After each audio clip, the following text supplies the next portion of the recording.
Good evening. Welcome to our Council and Committee of the Whole meeting for July the 9th, 2024. Bienvenue à notre réunion de conseil pour le 9 juillet. For our opening this evening, I will pass to Councillor Gagné. Thank you, Madam Mayor. As we meet today, I would like to take a moment to recognize the importance of the land on which we are gathered. La municipalité de Nipissing-Ouest reconnaît avec respect que nous sommes réunis sur les terres ancestrales des peuples Anishinaabe, sur les territoires traditionnels des Premières Nations Nipissing, Tamagami et Dokis, désignés par le traité Robinson-Huron. Nous honorons leur lien historique avec le territoire et nous valorisons leur contribution considérable au façonnement et au renforcement de nos communautés. We do this to reaffirm our commitment and responsibility towards reconciliation and improving our understanding of local Indigenous people and their cultures. Thank you, Merci. Merci. Thank you, Councillor Gagné. Take any declarations of pecuniary interest for tonight's agenda? Seeing none. Sorry, you have a mover and a seconder, Madam Clerk. It is moved by Councillor Tessier and seconded by Councillor St. Louis. Be it resolved that the addendum to the meeting of Council and Committee of the Whole held on June the 9th, 2024 be adopted as presented. Thank you. Questions or comments? All those in favor? Carried. It is moved by Councillor St. Louis and seconded by Councillor Tessier. Be it resolved that the agenda for the Council and Committee of the Whole meeting held on July the 9th, 2024 be adopted as presented. All those in favor? Carried. Thank you. With that, we will move on to number 4, delegations and petitions. This evening, we are pleased to welcome Jess from, I don't know Jess's last name. Dion. Pardon me? Jess Dion from Baker Tilly. Sorry, Jess, about that. To present the 2023 financial statements for the municipality, as they do every year. So, Jess, welcome to council. We look forward to your report. Thank you for having me tonight. Rather than, I believe you've received the financial statement. They're about 35 wonderful pages, works of art, but I prepared a condensed presentation to provide the information to you, to make it more digestible rather than a bunch of numbers. Can we give my call the comparative analysis? Share the screen.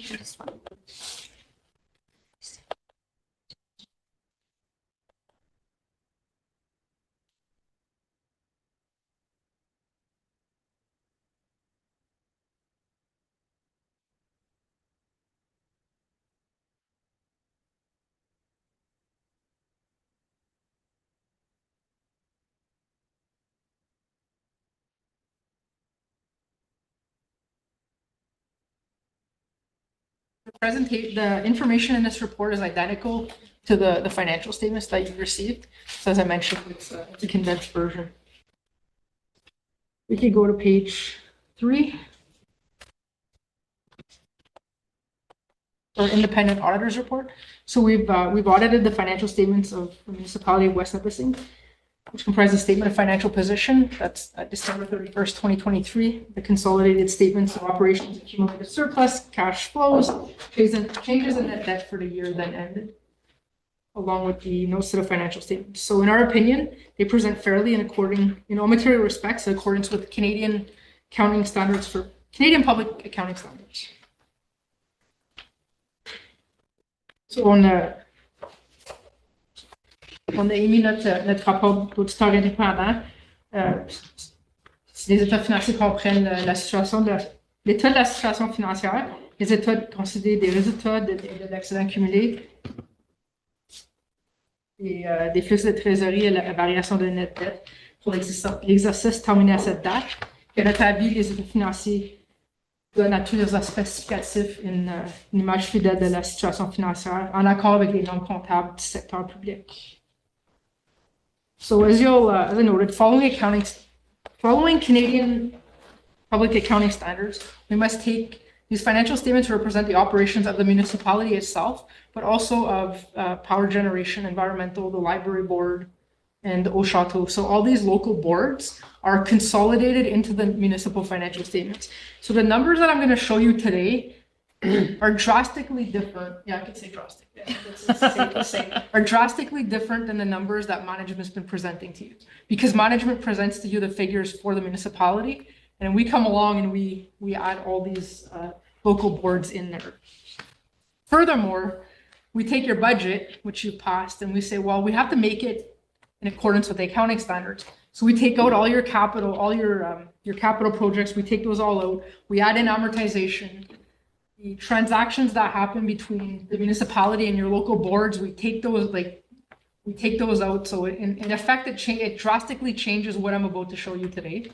So I want to state that the numbers that management is giving you, when we did our audit, we haven't changed them. The only journal entry that management provides us is to record the amortization. So the numbers that the reserves, which I think are of particular interest or importance to council, the reserves, the expenditures, the budget, the actuals that you're being presented, regularly are accurate. We haven't, Baker Tilly hasn't made any adjustments to those. What we've done is made financial statements in accordance with the accounting principles. If that makes sense. No, I'll just stop. Does anybody Yeah. have questions about that portion of it before we move on, just for?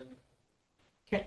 Thank you. I think it's important to note because it is so different than what you're used to seeing regularly from management. If we could go to the next slide, page 4. This is our statement of financial position. So this is a snapshot at December 31st, 2023. Our cash and cash equivalents are up to $20,328,000. Mainly OSIF and gas tax funds were received during the year, but they weren't fully utilized. So they've been set aside to increase your cash position. Taxes receivable, $2,938,000. It really is an anomaly. I know management has put a lot of time and effort into it. It has increased this year, but there's also a period of time. You're not allowed to go to tax collection right away. There's a 2 to 3 year period before you can actually start the collection process, and some people do take advantage of that. I believe it's an anomaly this year. I believe the numbers will fall back to historical norms. Yeah, so certainly we're actually, just because of timing, ending up with, we'll have 2 periods going out to tax sale this year. So we were kind of that 1 year behind in tax sale. And there is a bit of a timing with, there's in that 800,000 difference, there's about 125,000 that's connected to current year M&R. And they always have just a little bit of variable about when they pay. Yeah, we do stay on top of our collection. So I'm not concerned that it's a growing problem. Look at the accounts receivable line, $4,961,000.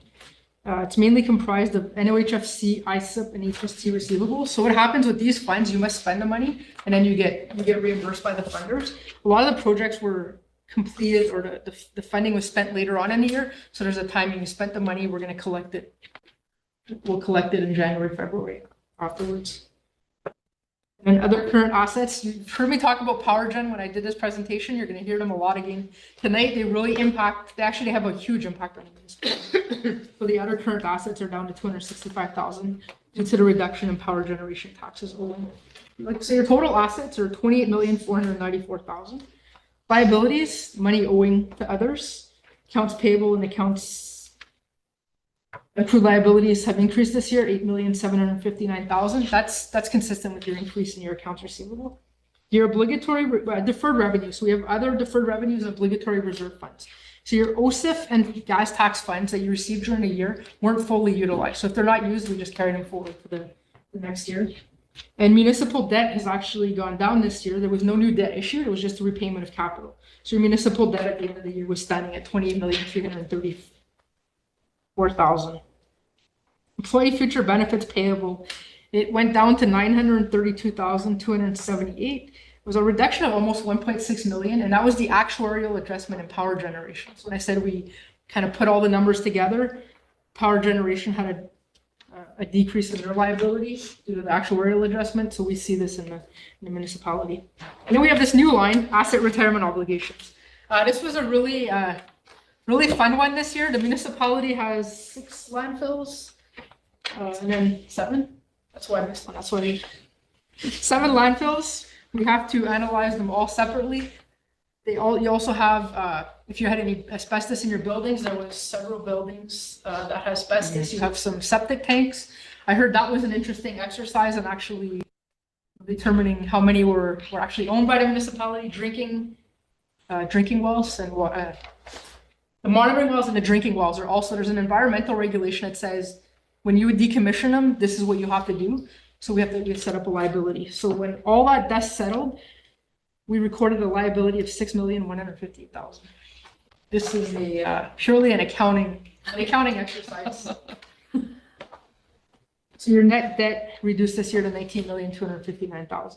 We look at our non-financial assets, capital assets, $152,603,000, very comparable to last year. So what that means, the money that you invested, or what we added as a capital asset, I won't say the money you invested, because some of the capital that you budget as capital is considering an accounting expense, and some of it's considered a capital asset. So the capital assets was offset by amortization. So they came out to a net this year. The usage versus what we added netted out to almost zero. So your accumulated surplus is $133,866,000. And I'm going to jump a little bit here. We jump to page 7. What does this actually mean? This accumulated surplus, what does it mean to you? I've just broken out the reserves. So the total municipal reserves are $11,198,000. So they are down slightly from $11,734,000 from the year before. And then I'll go back to page 5. If there's any questions, feel free to go along. Look at the statement of operations. So this is from January 1st, 2023 to December 31st, 2023. So on the left-hand side, we have the budget column, which was we took the municipal approved budget and we made the changes to make it in accordance with Canadian accounting standards. You have the 2023, 2022. I've compared the actuals to the budget. So I'm going to go over the lines that have changed. So the taxation, very similar to what you budgeted. User charges, again, comparable to budgeted. The government grants and transfers, budgeted $16,270,000, came in at actual receipt was $15,145,000. This is 2 reasons for this. One of them, the major one, was the Eau-Château. The grants that Eau-Château budgeted to come in were they received less than budgeted. On the municipal side, there was some budgeted grants under the planning and development segment that were deferred to, the grants weren't received, so the expenses were deferred to next year. And on other, budgeted $2,420,000, came in at $4,391,000, which is almost $2.2 million above budget. The interest revenue on the bank accounts was much higher than expected. We know interest rates went up during the year, and the municipality is carrying a significant amount in their bank. Also, there was a sale of land and a donation for the rink and field. So that contributed to the excess of the actuals over budget numbers. Look on the expense side, most of the segments are comparable to the budget.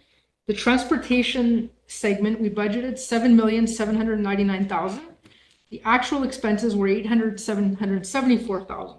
So this is where, if your budget line said capital, we said that's going to be a capital asset.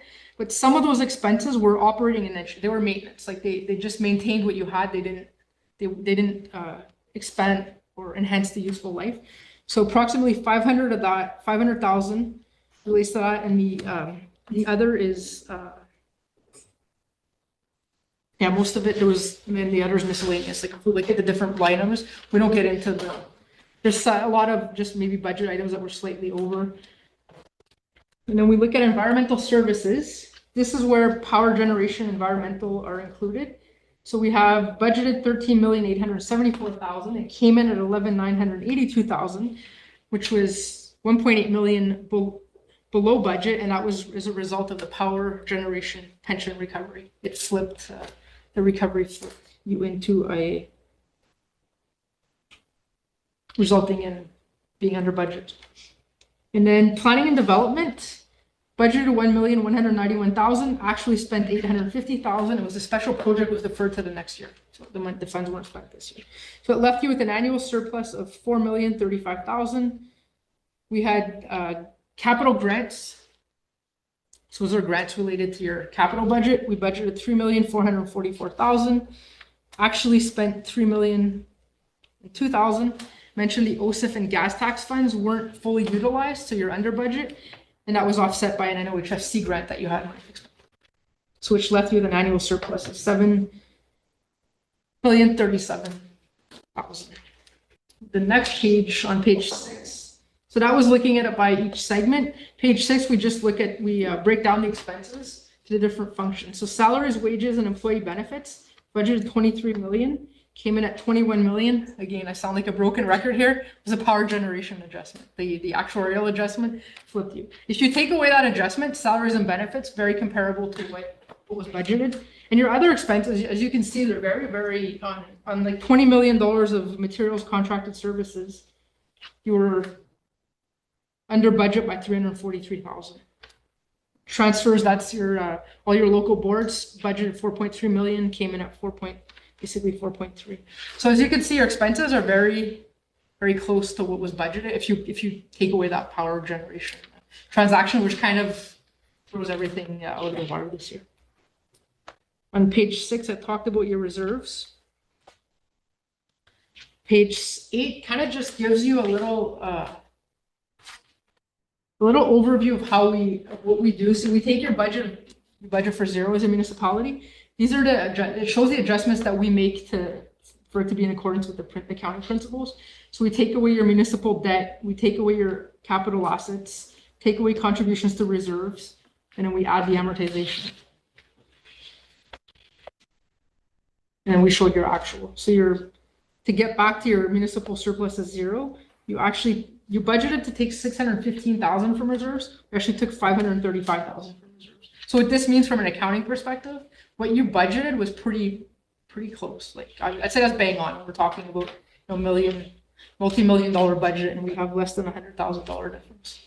So that's fairly close. Any questions on the financial statement portion?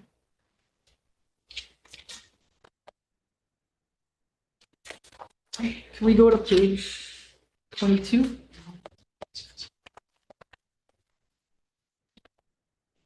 So I'm gonna speak in French here. I prepared a bilingual presentation for you. So we'll parler en français.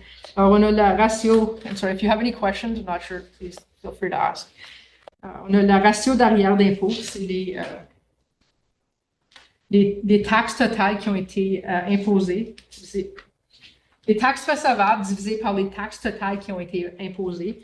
Oui, le ratio a augmenté cette année. Je crois que c'est une anomalie, que ça va se régler l'année prochaine. So, on voit c'est maintenant 12,6%. C'était environ 8 à 10% avant. Alors, c'est un niveau de risque modéré. On prend les niveaux de risque, ça vient de MMH, le ministère provincial qui gère les municipalités. Eux assignent les niveaux de risque. Puis j'ai comparé, juste parce qu'on se compare toujours à nos voisins, c'est quelque chose qu'on fait tout. J'ai mis North Bay, parce qu'ils sont à côté de vous autres, mais Kirkland Lake sont comparables. Ils ont un foyer pour les personnes, et ils ont les eaux et les égouts. Ils ont des services comparables à la municipalité de West Nipissing. Englehart, petite municipalité, il y a un aréna, des services d'eau et égouts. La rivière des Français, encore des services semblables. On a pris Timiskaming Shores et pris Elliott Lake.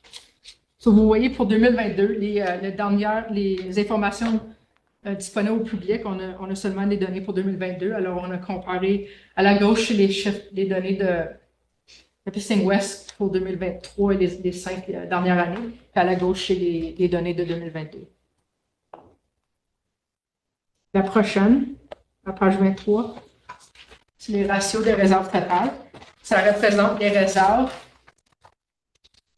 en fonction des dépenses opérationnelles. Ce sont environ, pour la municipalité, c'est pas mal stable, c'est environ 20%. Le risque est faible. Puis on regarde les dépenses opérationnelles, juste comme Power Generation n'ont pas de réserve, comme dans vos réserves, ils n'ont pas de réserve. Les autres, ils ont un surplus accumulé, alors ça ne compte pas dans vos réserves. Mais toutes les dépenses de Power Generation sont incluses dans vos dépenses opérationnelles. So pour cette ratio, puis c'est de même, à un moment donné, on avait dit, Power Generation, ça ne devra pas compter dans vos chiffres, on va le mettre comme un Government Business Enterprise sur le FIR, puis le ministère a dit non, il faut que ça soit pleinement considéré. C'est pour ça que ça semble que vos réserves sont plus bas que vraiment qu'ils sont. just power generation. Once upon a time, the ministry we said we're going to count it as a government business enterprise. It's one line on your financial information return. The numbers are maybe more comparable to other municipalities because no one has this type of enterprise or accounted for that way. And the ministry said, no, you're not allowed to do that. You have to fully consolidate it. We have our operating expenses are sitting there, but power generation has what we call an accumulated retained earning or accumulated surplus, not a reserve. So it's where it gets presented in that note. So it looks like your reserves are actually lower than they are. Like you're at 20%, which is still low risk. However, when the ministry or maybe the public's looking at this, you don't have all the information. Like, yes, it's the way the ministry wants the accounting done, but it's not necessarily reflective of the true situation of how much reserves you have set aside. West Tennessee Environmental Services also has retained earnings, right? Yes, they do. Yeah. They have retained earnings and a surplus. So if you had power generation in West Tennessee Environmental, that adds to the issue that she's talking. Even Chateau, when you want, like, they don't have a lot of huge operating expenses. So we have followed, let's say, the rule for the financial information return. We followed the rules and regulations as set out by the ministry. However, it's a bit misleading if you're comparing yourselves. However, it's still low risk, which I think is the positive. Page 24. Ratio du service de la dette, c'est les paiements de capital divisés par les revenus total.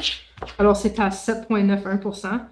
Ça va diminuer au cours des années que quand vous faites des paiements de capital, puis les revenus comme s'ils sont stables, le ratio va continuer à diminuer. C'est un risque modéré, mais n'oublions pas qu'encore vous avez vous avez beaucoup de dettes que Power Generation détient qui sont inclus dans les hypothèques. La prochaine, le ratio de consommation des immobilisations, c'est les amortissements accumulés divisés par le coût. C'est faible. Vous êtes à environ 50% pour les dernières 5 années. Alors, ça réduit, ça l'augmente un petit peu, mais alors vous faites sur papier, à fur et à mesure que les actifs sont amortis, vous investissez dans les actifs. Sur papier. Je sais que vous faites c'est des chiffres comptables en fin de journée. Et c'est une bonne ratio. Et puis l'autre, c'est le ratio d'excédent d'exploitation. C'est le surplus accumulé divisé par vos sources de revenus comme les taxes, les frais d'utilisateur. Ça l'exclut les subventions. Donc, on prend tous les revenus, on exclut les subventions. On prend le surplus annuel divisé par ça. Puis, tu peux avoir, le ministère accepte une perte de 1% de votre budget. Alors, c'est acceptable. Pour les autres, c'est faible d'avoir moins de 1%, mais vous êtes toujours dans le positif comme vous pouvez le voir. This is my presentation. Any questions on the numbers or the benchmarking? Benchmarking is how the Ministry of Municipal Affairs looks at you. The financial component was the audited financial statements. Kind of gives you an overview of what the ministry looks at when they're reviewing your financials.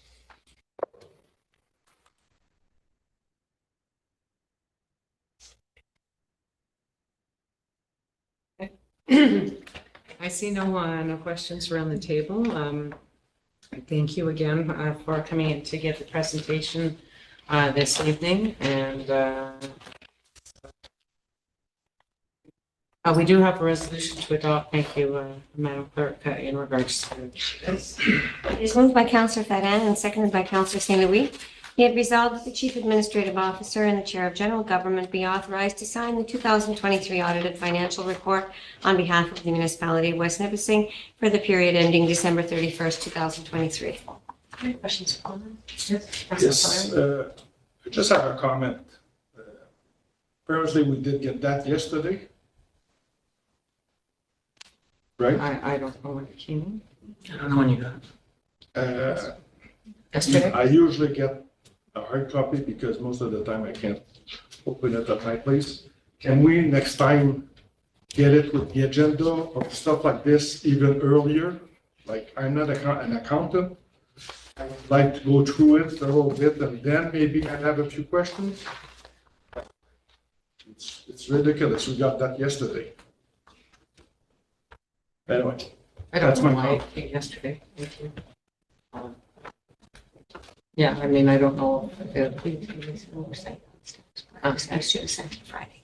Okay, so it should have been included in the agenda, so apologies for that. And it will come out with the regular agenda next time. Okay. Any other questions or comments on that? The financial statements are a public document. This report is confidential to council. This is not to be distributed to the. Which is, you're talking. I think, yeah, the financial statements, which should have been included. Yes, The comparative one that you did say we just got today. Yeah. The financial statements. They did get, yes, Okay. the draft.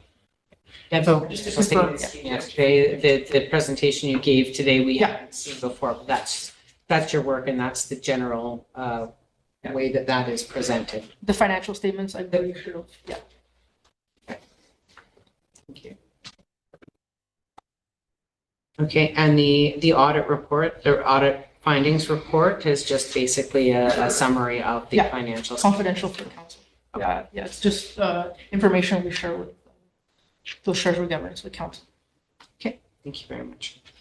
Okay, other questions or comments?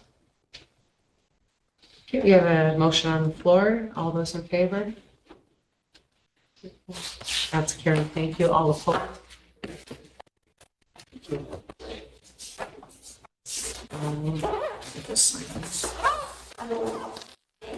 Oh, thank you again, Jess. Thank you for having me.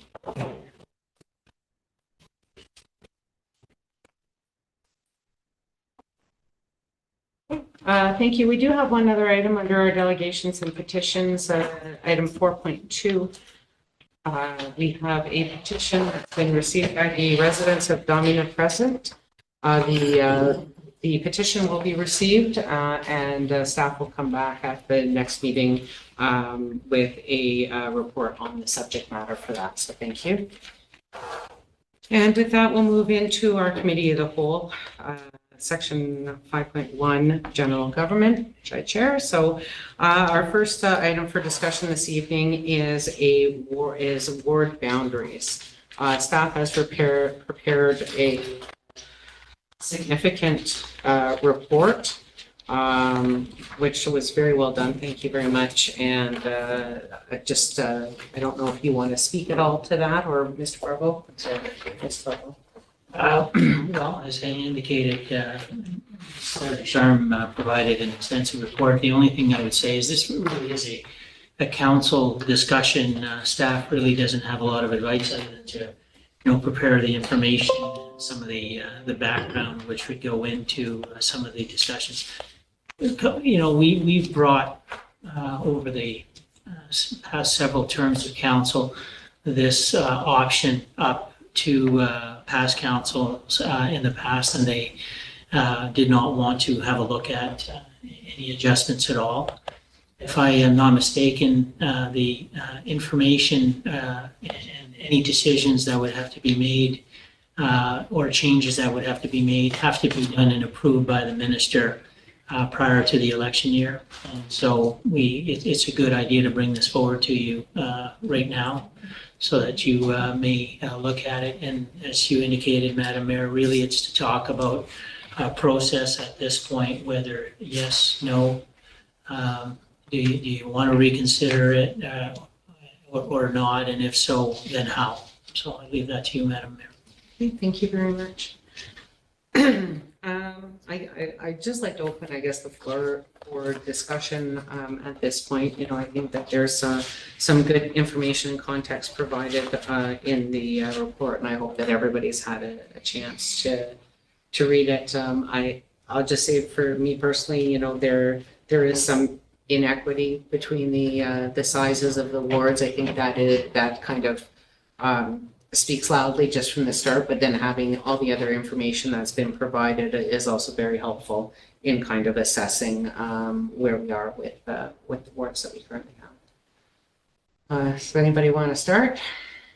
Questions or comments on the report that's been received?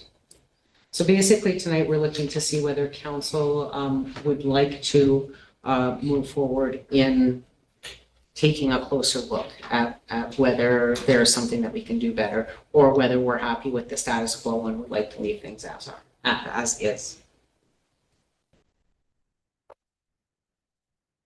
Councillor Ferrer, thank you. Thank you, Madam Mayor. I'd just like to first add my thanks to our clerk for this excellent report. I'm sure you worked on that for a number of days, I think. I worked years ago too. Yeah. It's something that I had noticed before. I mean, the imbalance between representation between, in our case, Ward 2 and Ward 7 is striking. And in a way, that this is something that I was thinking of bringing to council as an agenda item. So I went back to, and thank you for the statistics for the previous one. This particular imbalance seems to date back to the very beginning of amalgamation. Not as pronounced, I think. We were looking then at about 35, 32, 36% imbalance or variation from the average. Now that's in the case of Ward 2, that's gone up to 46% from the average. I certainly wouldn't be in favor of any of the other options, such as, going, reinventing the wheel and going to an at-large system. I love our ward system, but I think we really do have to look at tweaking it so that, we have equal representation in terms of councillors. At the moment, we have one councillor representing just over 1,000 eligible electors, and another one representing 2,500.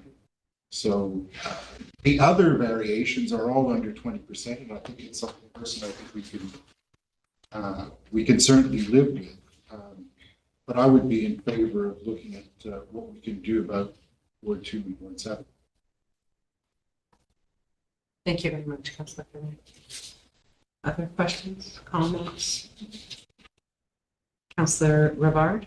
Thank you, through you, Madam Mayor. Similar to what Councillor mentioned, I do know, like Ward 2 too, there'd be a lot of development happening there with that new Canal Roy. See if there's even going to be higher numbers there within the upcoming years. Everything west of Nipissing. So we're looking at almost an extra 100 homes there, right? If I'm correct. So then it's going to skyrocket a little bit more as well there, and maybe it would be a thing of just changing the lines slightly, right? Where Ward 1 would have a little bit more, I don't know, but I am kind of in favor of taking a look at it and seeing if it moves around, but I'm not too in favor of doing a at large either, because I've seen some issues in some cities or municipalities where one district ends up getting a good chunk of the candidates or successful candidates, so you want to avoid that as well. But some too, I'd just like to point out that's difficult because you don't see it just based on population numbers. Is if a councillor is, like if one given councillor is taking care, is responsible for 1,200 eligible voters, but another one's maybe 2,000, there might be more kilometers of road. There might be more, maybe not as many services, but there's other factors that come into play there as well, right? So it's important to keep track of the geographical boundaries, I guess. Very much, Councillor St. Louis. Thank you, through you, Madam Mayor. So I guess my question would just be, I do also agree that there's some tweaking that needs to be done. However, who is that going to fall upon, right? Is that going to be on staff to determine those lines, or are we going to have to hire some firm or somebody, or I don't know how that works, and that's what I'm inquiring on. So, Mr. Barbeau, thank you. Certainly, any contemplation of change would involve a significant amount, I think, by law, public input. So there has to be, you have to go out to the public. So, you know, and you have a preconceived notion now of what you think you want. But there may be, in doing an analysis, there might be other instances where you might want to do other small changes as well. And so I think that, you know, we could do this internally as a facilitation arm, but certainly staff has no stake and does not want to stake in anything that involves the elected officials. The second thing, you know, obviously is a time issue. The third thing would also be the perceived independence of it. And so I think that if it was externally led, then depending on the price, that I think that's probably the recommendation that we should all feel more comfortable with.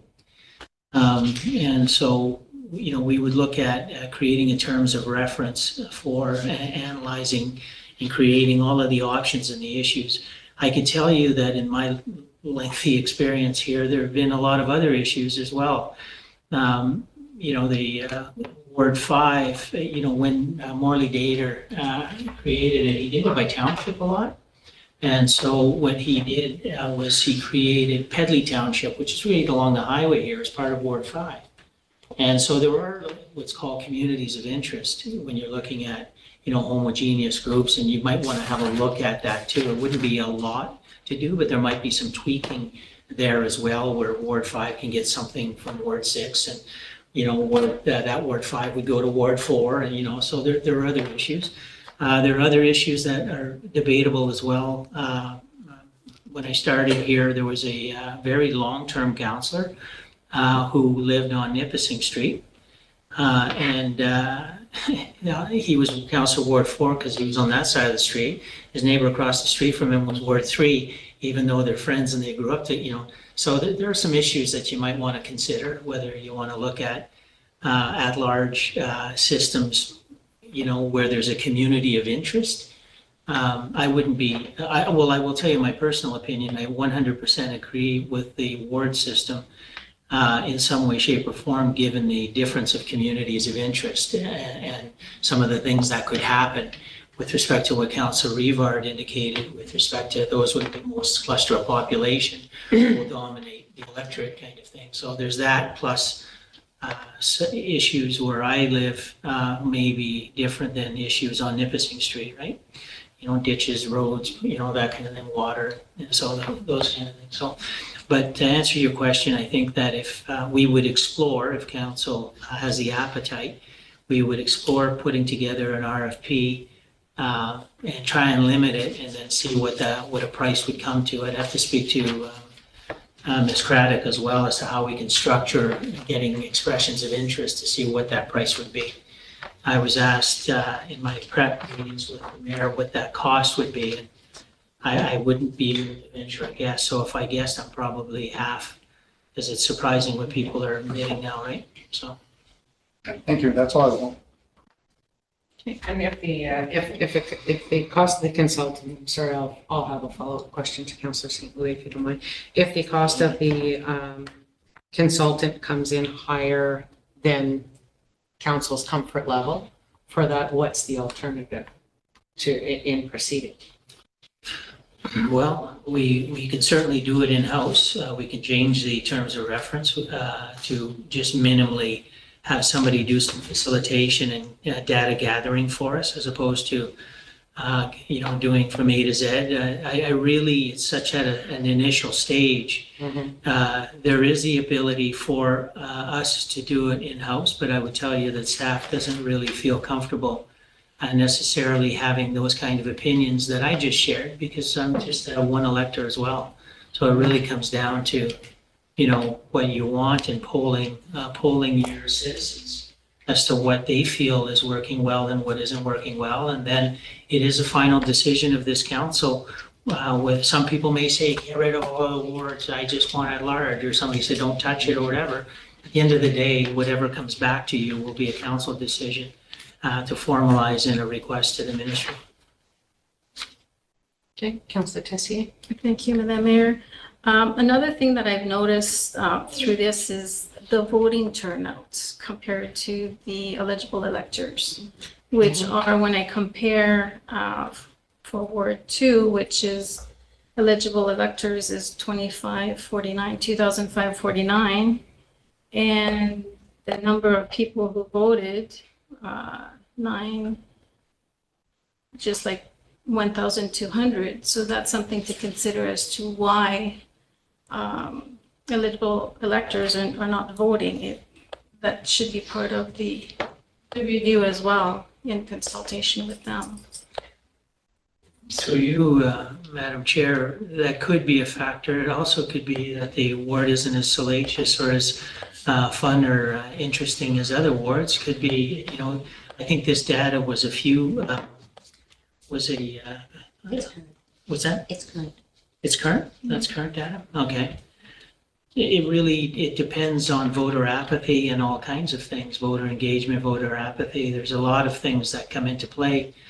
I'm not 100% sure that the makeup of the ward has that great a factor on it. It has to do with,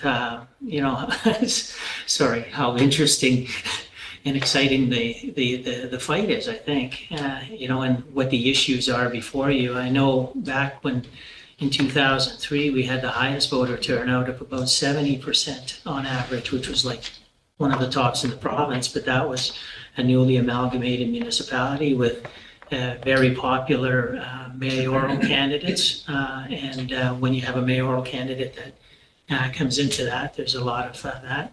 Last term, there was possibly a lot of apathy or displeasure in your institution as well. So it's kind of a sample size of one.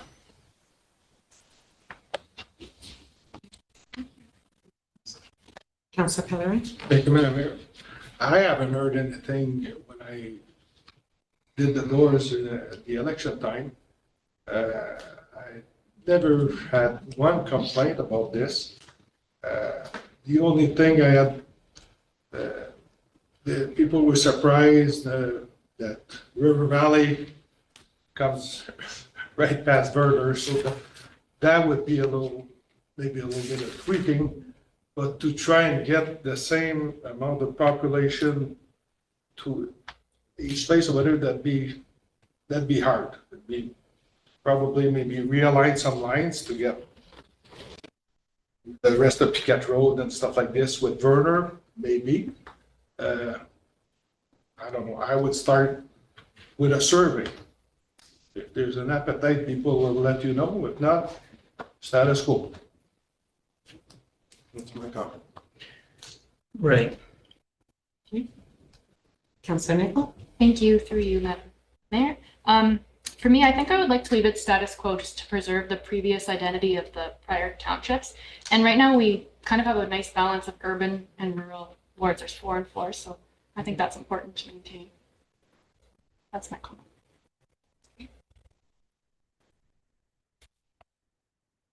Oh, Councillor Rivard, thank you. Thank you. Through you, I'd just like to add, just looking at this a little bit more closely now, like the 4 and 4 is definitely something that I think would stick around, right? I'm more seeing like Promenade, or not Promenade du Lac, Lac des Villes, at the end of Fort Road, it turns into Ward 8, right? Then Ward 2 goes kind of into Verner. So I'm just thinking, yeah, maybe if we could look at retweaking, we're not going to get perfect numbers, but the idea of like someone on Lac des Villes, I think, would share more similarities with the town of Sturgeon Falls compared to Levain. And then just stuff like that, like even down the road, that would start maybe going into Ward 7, while Ward 2 would cover a bit more of those numbers, right?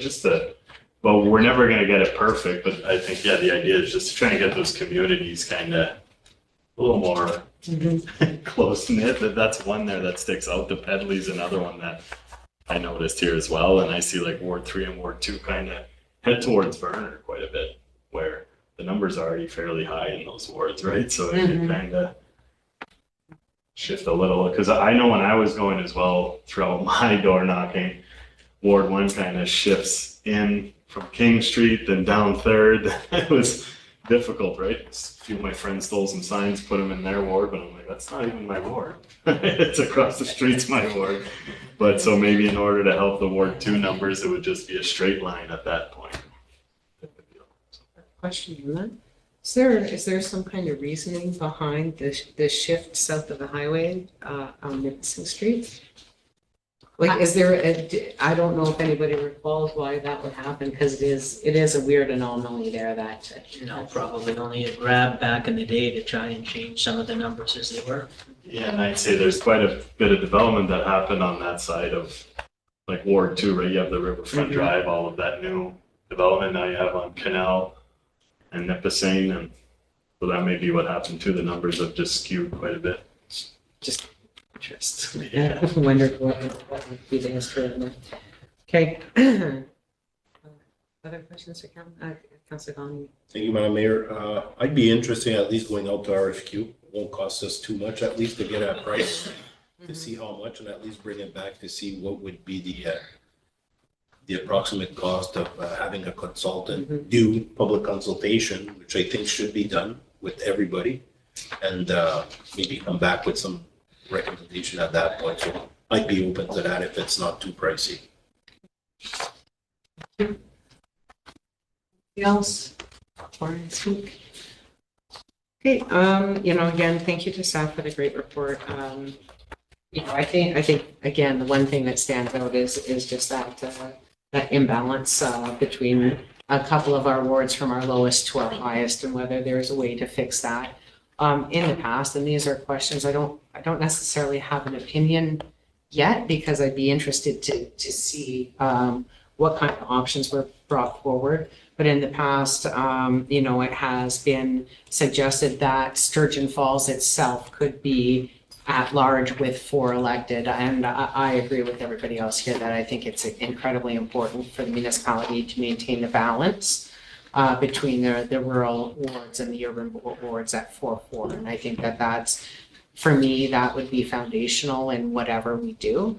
But there has been discussion in the past. So does it make more sense to have 4 people elected from Sturgeon Falls? Does it make sense to combine the rural north of the highway with 2 and the rural south of the highway is 2?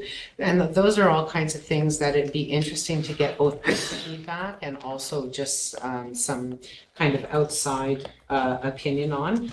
Because again, the system that is here was developed 25 years ago as amalgamation, as part of amalgamation, and it kind of, it's the way the puzzle was put together to start us off. And I think that there probably, after 25 years, is a responsibility to kind of look at that and make sure that the system still works for the community, because as said in the report, the community has changed significantly in that time as well.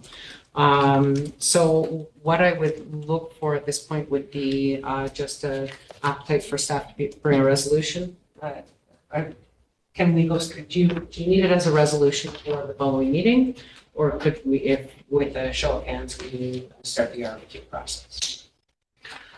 Probably a resolution, but in the RFQ process, I think that the commonality would be not to, although your comments might be slightly different, but I think that what I've heard is the majority of councillors want to just adjust certain glaring anomalies versus shaking the whole tree and having it all come back into something radically different. I think that could also limit our terms of reference in terms of the price as well, if the scope is much more narrow with that. So just looking at where those boundaries are and how to maybe make minor shifts to the current ward system that would equalize the numbers. And if council wishes, I just kind of want to reiterate that, because I've seen a lot of defensiveness over the years. Whatever comes back to council, and they can take it, any recommendations, and adopt them in their entirety, not at all, or any portion thereof. So all this would be an analysis, not anything shoved down council and the public's throat. Okay. So thank you for that clarification, Ms. Barbo. So I would look for agreement from council that a resolution would come back the following meeting to go to RFQ for adjusting of the boundary lines of the current wards to try to address some of the anomalies. Okay, show of hands on that, please. 2, 3. Sorry, 1, 2, 3, 4, 5, 6. Thank you. So a resolution will be on the next agenda. If you have other questions that come up since then, before then, we will discuss it at the next meeting as well. So with that, I'll move on to the next item on the agenda. 5.1.2, we have an offer to purchase lands on Riverfront Drive. There's a summary sheet for the dispositional land along with the request from the property owner. Would somebody like to speak on that? Okay, Madam Clerk. Through you, Madam Chair, this is another, we had entertained an offer identical to this earlier on in this year. This property is a property on Riverfront Drive who are seeking to enlarge their property by acquiring from the municipality a piece of the large vacant tract that is lies between Demers and Riverfront Drive. We've done this 2 times in the past. Okay, one was the previous term of council and the other one was December. Do we have a vote on that? The first one we did, do you remember?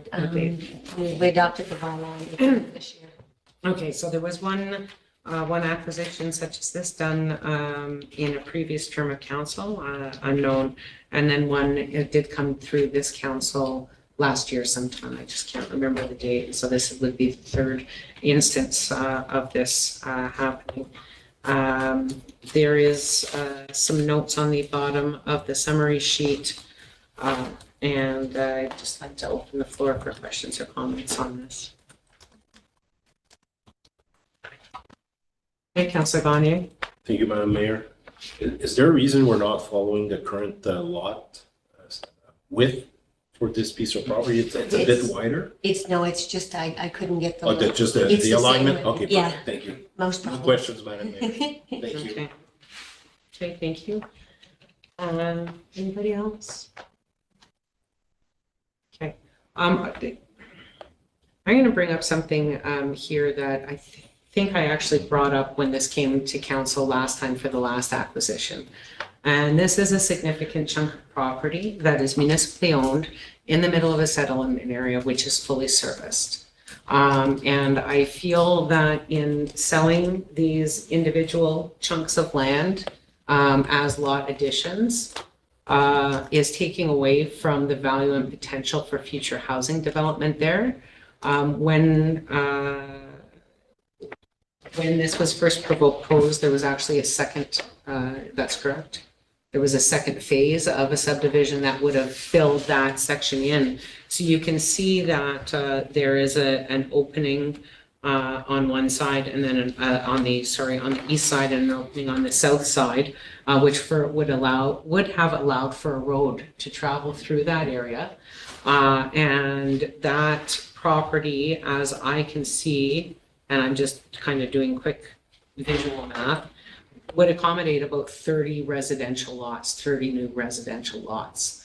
And so my concern is that, you know, if we do this one and then we do another one, when we do another one, we're actually decreasing the value and the potential for actual new lot housing development in that area. And like I say, I'm pretty sure I mentioned that the first time it came through. So I would actually say that if we are looking to, you know, increase housing units and all that kind of stuff, I would actually be in favor of seeing this parcel come back and be declared surplus for sale to a developer with that would put a plan of subdivision and actually create the lots and get some houses up in that area. So, you know, that's kind of my take on this particular one. I just, a lot addition doesn't serve a lot of value for the municipality, and I think that that's a valuable piece of land for development.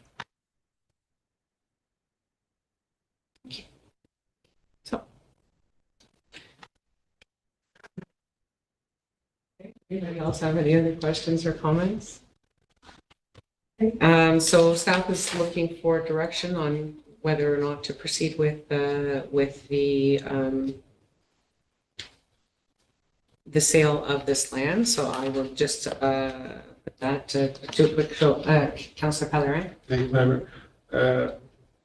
What's the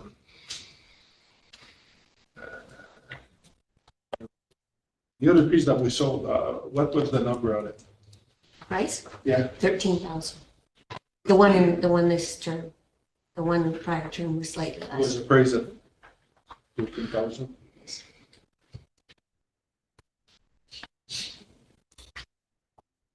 Okay, thank you. Yes. Questions or comments? Okay, so the process would be then, if council says yes, you would get it appraised, and then when it's all done, it would come back for final approval to council. Okay, so we're just looking for a show of hands as far as the disposition of the small piece of property for a lot addition. That's carried.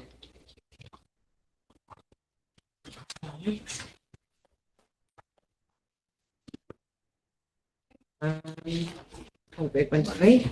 Next on the agenda, 5.2 is our planning committee, and for that, I will pass the floor to our chair, Councillor Tessier.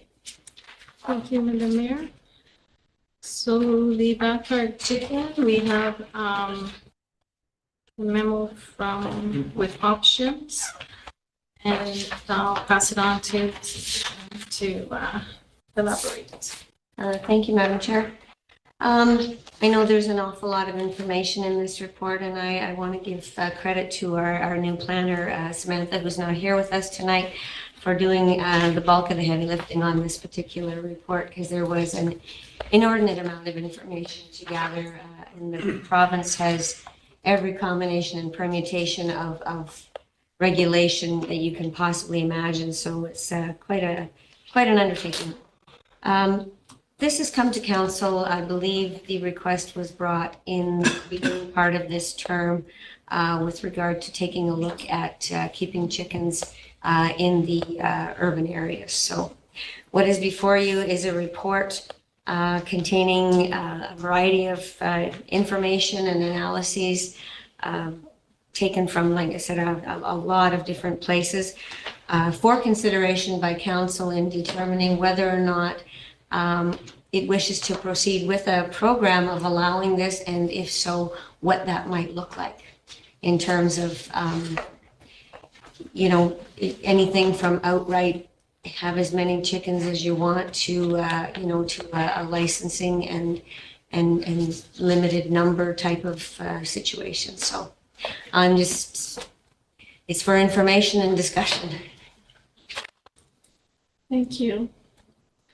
So I'll put it on the floor, and I have to say that I love the little chart that was provided. It kind of helps with all the recommendation and the information that was in the package. So if anybody has any comments or questions. Yes, Great. Councillor Rivard? Thank you, Madam Chair. Yeah, if everyone can look at the chart, I guess I'll just explain my point of view off the chart. I would go to option 2, where we introduce chickens to some urban residential zones, because a lot of people already have them. And at this point, we would just kind of be fixing something like they're technically illegal chickens, as odd as that sounds, but now they'd actually be allowed to keep their chickens legally without any problems, as long as they're not causing any problems. But if they do cause problems, maybe our bylaw enforcement would be able to act on that, right, and help them out. But I definitely, when we go further down to is a license required, I would say no to that. That seems a little intense when it comes to chickens. But no regulations either. I think that's a little lenient, because I have heard some people in the heavy urban areas say that they wouldn't really like having roosters. That's one thing that I heard come up. So maybe a regulation like that, but I also don't want the regulations to be too intense also for our bylaw officers, keeping them in mind. That'll be difficult for them to take care of. But just just something. So I'm not too sure if I'd like to see a draft amendment to the control bylaw or to staff to prepare a draft backyard chicken bylaw. Because then I also don't want us to be spending too much time on this bylaw, but those are just my thoughts where I don't think licensing, and I think we need some sort of regulation, whether it just be for roosters or number of chickens based on size of property. But the whole thing about, you know, size of coop, fenced in yard, that could get pretty tedious, I believe, at that point. Thank you. Mr. Flynn? Thank you, Madam Chair. Through you, again, I'd like to thank our clerk and Mrs. Willock for an excellent report. I learned a lot about backyard chickens. And if I ever entertained the idea of having some, I'm not sure that I do now, although please don't read anything into this. I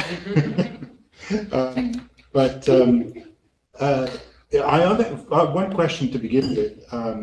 And given that, you know, as Councilor Rivard said, we all know that many people have chickens already in urban areas. How many complaints have we had in the past about backyard chickens, either in the way they were kept, or if they were nuisance, or for the simple fact that, you know, somebody may have complained that their neighbor has chickens in an area that they shouldn't? How many complaints have we had to deal with? 26 since 2017. Now that's complaints, not chickens.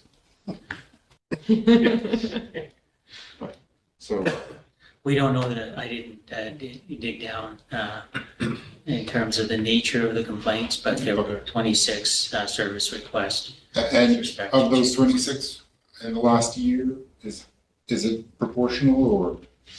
No, To my knowledge, it's been pretty steady, 5, 6 a year, and the bulk of them are noise. And how have they been resolved or dealt with? To my knowledge, some of them have had to get rid of their chickens. We have a couple that are sort of sitting in abeyance right now, I guess, waiting. Technically, they're not allowed to have them in urban areas, so I think the ones that are still keep doing them are keeping it on the down low, waiting to see how this bylaw rolls out. Thank you. Yes, Mr. Gagne? Just a few questions. When we say urban, if we look at like Val des Arbres in field, is that rural or is that urban? I would consider Val des Arbres to be more rural. Okay. It is considered urban though by the definitions of our bylaws. Okay, so I know those lots aren't too big in that area specifically. Yeah, okay. And how about in Vernon? Anything on Principal or the streets, those are urban, Those are urban. the cross streets, yeah. Okay, thank you.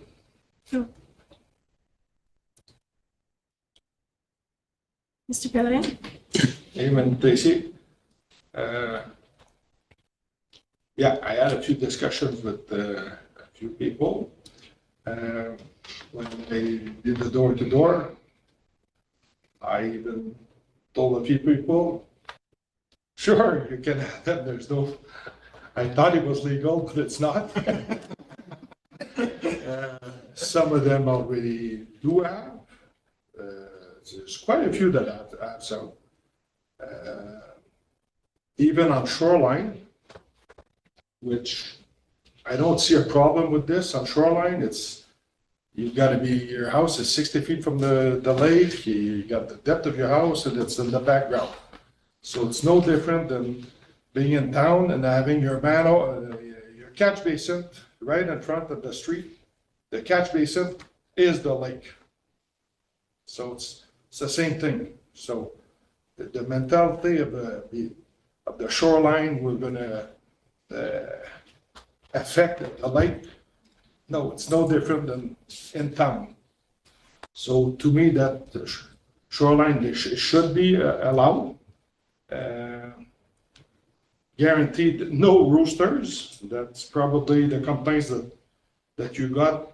Most likely there was some of the roosters. I've talked to, probably a lot of you know Marcel Lafrenière. He had chickens there for years and years. I think he's an expert at it. It talked in the bylaw, you should be a heated room. That's the worst thing you can do. You should not have heat. It should be well insulated, but no heat. Anyway, that's discussion for down the road there, but it was nice talking to him, and if we go down that route, we should have him part of this discussion as an expert. I really do. That's it for now. Thank you.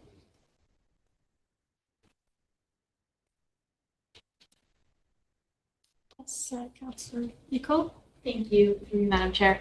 So on the flow chart, I would also do option 2, implement approach 1 with no further actions, because any legitimate concerns for noise and property standards could already be addressed through our current bylaws. And then I think if we're going to put licensing, we're kind of overstepping a little bit into people's private property. So for me, I would just option 2, approach 1, no further action.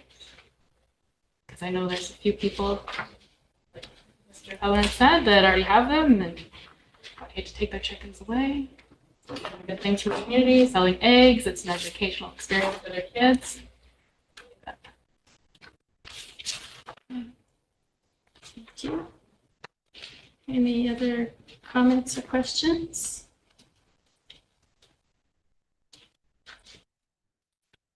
So just to sorry, yes, Mr. Curley? Yes, just to come back to Katie's suggestion. If we go to implementation approach 1, so does that say that somebody would have to do a zoning amendment to have chickens? No? Okay. Through you, Madam Chair, no matter what we do, we have to amend the zoning bylaw because currently the zoning bylaw prohibits it. We would have to make some changes to the bylaw to include it as a permitted in certain areas and change some of the language and the definitions to remove that from prohibited activities. Okay, thank you. I just thought maybe that people would have to pay for the zoning amendment. Okay, thank you. What is the process for amending the zoning bylaw? Through you, Madam Chair, it's the same as we do for site-specific ones. There is a public notification, a public meeting held, and thereafter a bylaw brought to council for consideration. And we've discussed in past meetings other zoning bylaws. Yes, Okay. This is what we call a comprehensive amendment. It's not site-specific. It's an amendment to the bylaw in its entirety. It has to go through the same process as every zoning amendment.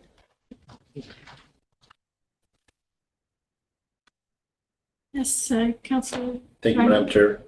Just not a chicken expert, but if you have urban would be like even in town, people could have chickens. Okay, well, I have an issue with that. And especially when we have smaller lots, like I think it should be kind of a rural area or agricultural. I don't think chickens are pets. Maybe somebody can have one chicken as a pet, but regardless, I think it should be at the outskirts of the downtown area for myself. And I'd like the number of chicken, depending on the size of your property, be limited, because I know they do eat bugs and grass and a whole bunch of stuff also. So anyways, just like to make that comment in regards to the potential bylaw that we'd be looking at. Thank you. Madam Chair. Thank you. Yes. Thank you, Madam Chair. I'd also be in favor of approach one, but with additional regulations. One thing that I was concerned about in this report is what to do with the manure. And it seemed like, first of all, it can't be collected with normal garbage. It's not recommended to be spread on your garden. So what do we do with this? What do we recommend to residents to do with it? Because it looks like at the moment we don't even know ourselves what to do with it. And what are the particular hazards with spreading it on, let's say, a garden, or should they bury it, or would we be able to handle it at one of the landfills? That's right, Madam Chair. The concern with having it enter public landfills has to do with the fact that public landfills habitually have other birds that fly over it and pick at the garbage, and it could result in a spread of in any kind of bird flu. As well, the same pertains to spreading on your garden. Other birds and domestic birds, pick on the ground, and it could result in a problem. Could. So there would have to be some kind of a program where if you had that, perhaps there might have to be a dedicated site at the landfill where, it would be, covered immediately or something. I don't know. It is So either we implement something like that, or we just close our eyes to it. And kind of let it be the elephant in the room. Councillor Rivard? Thank you, through you. Something, when you mentioned that, it came up. I had a couple residents who reached out and said that if we did implement some sort of chicken bylaw with any sort of regulations and to allow them in urban areas, would be to at least have some sort of fact sheet or something available on our website to try and help people, because some people will be getting chickens with no real end game in sight, or like they won't understand about the manure, or say your chicken dies, what to do with it, or the mess and all these things. But I do agree that we, back to the regulations idea, I know Councilor Nicola mentioned no regulation, but I believe we need something so that in case we have those troubled properties, then we have a way to act on it. Otherwise, it becomes much more difficult. As of right now, I believe if we get a troubled property, it's just remove them all. And I don't like that either, but there may be an education piece in there if we'd have a, to try and help them with keeping them contained so that they're not running into the street or into your neighbor's property and starting fights or fights between chickens, cats, dogs. I'm not too sure what happens there, but the limit as well, I think, is important for the noise and the smell based on the lot size and that rooster. A lot of people kept mentioning I have absolutely no concerns, and I would reach out to every single one of them and say, would you be happy with roosters next door? They all said no. Or would you be happy with 100 of them not contained, allowed to run into the street? They all say no. But they all want people to be allowed to have chickens if they want, for the reasons that Councillor Nicoll mentioned. There's some educational positives with that, and a lot of kids love having chickens in their backyard. There's the eggs, there's the food security issue, there's a lot of positives when it comes to chickens, but I think we should not just allow a free-for-all and look into it a little bit closer. Thank you, through you, Madam Chair. So listening to everybody's opinion, for myself, I think for me it'd be at a minimum of half an acre, nothing below. I know that's gonna strap a lot of people urban. However, also to educate the residents, I think we should have licensing or permit registration. That is where it doesn't have to cost anything, but at least the individuals need to register their chicken. And that is where you get to educate the people on, here's what you're gonna do with your manure, here's what you need to do, here's how big your coop needs to be.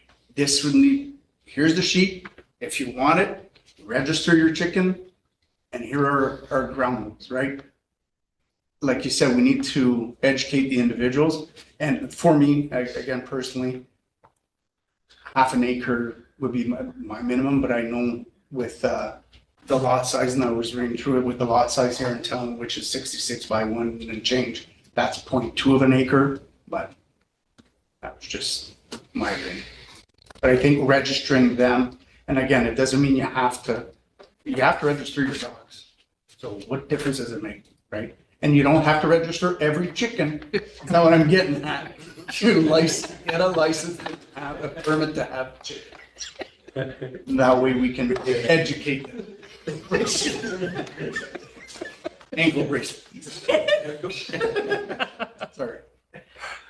I think it's also important to note, and it was mentioned somewhere in the report here, one of the other questions is what do you do with properties? What do you do with duplexes? What do you do with, there's a lot more considerations, like, when you say no regulation, in urban areas, I don't think that works. And if you start to do the research on what's being done in other municipalities, the information that I found this week, and I'm going to assume it's accurate because Google told me, is that out of 444 municipalities in Ontario, only 26 have implemented bylaws that allow chickens in residential areas. And that's because when you really start to dig in to the details, whether it's through, vermin or predators or biohazards or whatever, it starts to get really complex. And then what do you do with multi-residential properties? What if, the guy who lives in the basement doesn't want chicken and the guy on the main floor does? And where does the landlord sit with this? Do you need landlord permission if you're in a rental property?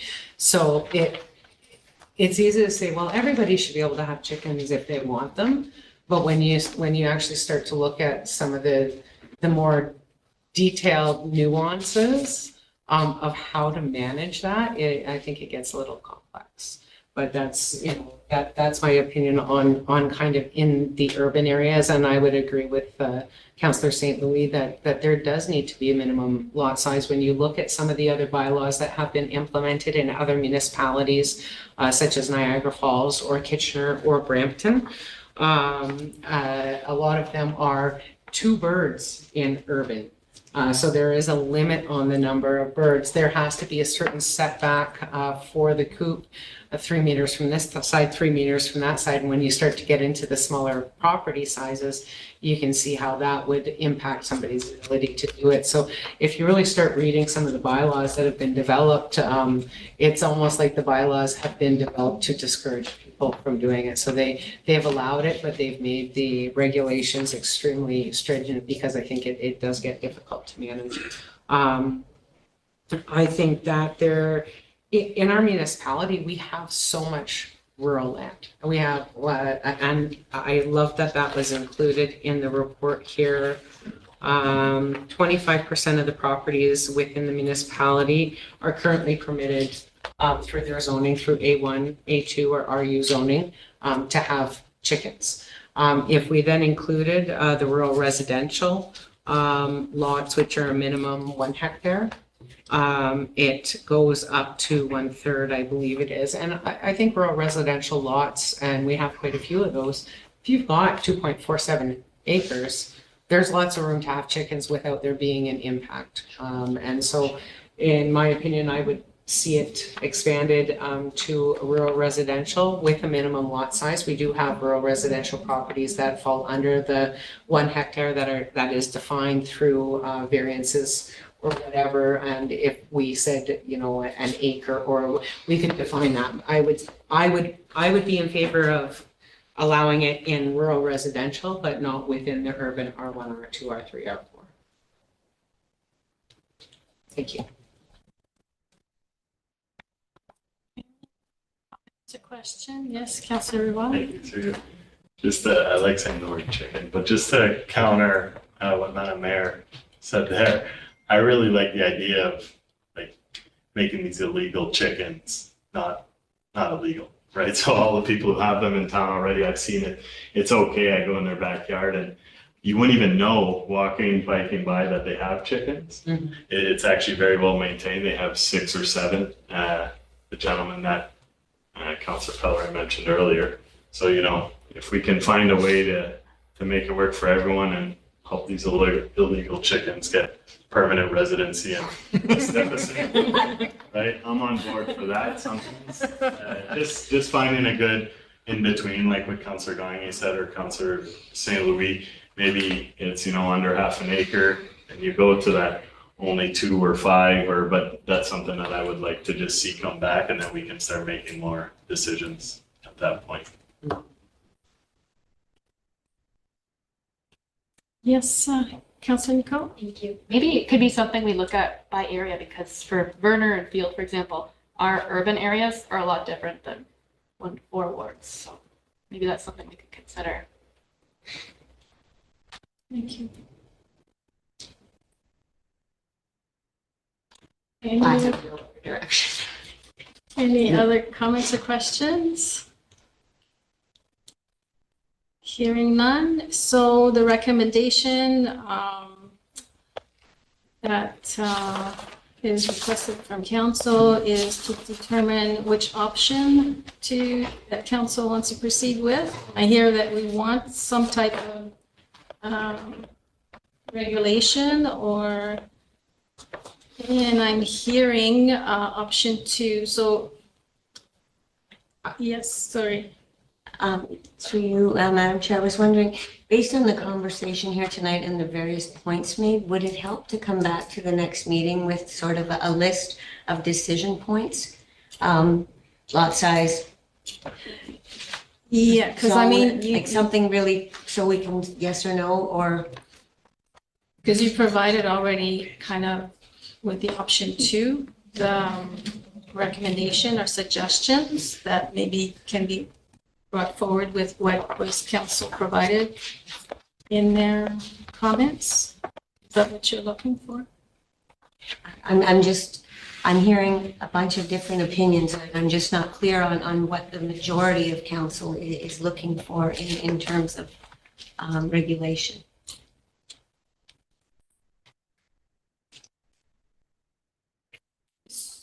Except for I know So exactly what how do we Mr. wish- Rivard wants. Yeah, No, I just had an idea. Councilor Rivard? It sounded like people wanted some regulations, but there's almost too much out there for us to just make a decision right away. So I like the idea of bringing some stuff back, but then like just to narrow it down to save our time next time as well. It seems like we were all going towards option 2 to look at the option of having with restrictions based on lot size or whatnot, but like there is a license required. Would we be able to make a decision on that now if we went that route? So then we don't receive all those options about a license as well, because then that's even more work for staff to present to us with all the regulations. So how should I ask the question? If I follow this map here. So from what I heard, I believe there was option 1 and the majority for option 2. Is everybody in agreement that option 2 seems to? There was at least 2 options. 2 options, okay. You said we're alone. So Yeah. how do I proceed with the vote? How many want option 1? I'm talking about chickens only in the yellow part. So option 1, chickens only permitted in rural areas. Who would like that option? 2. And how many would like option 2, introducing chickens to some urban residential zone R1, 2, 3, and R? Well, I'm okay with option 2 with We'll, amendments. yes, we'll follow with the comments that were made and reviewing the suggestions that the administration provided. And then from the option 2, how many, because there's 3 options. Implementation approach 1, staff to undertake a zoning amendment to permit the keeping of chickens in the R1, R2, R3, and R zone. Implementation approach 2, staff to prepare draft amendments to the animal control bylaw to regulate the keeping of hens. And implementation approach 3, staff to prepare a draft backyard chicken bylaw. So who would like the implementation approach 1 for the zoning amendment? 1, 2, 3, 4. They all mesh together. The implementation approach number 2, amending the animal control bylaw. None. And approach 3 to draft a backyard chicken bylaw. 1, 2, 3, 4, 5. So the approach number 3, majority.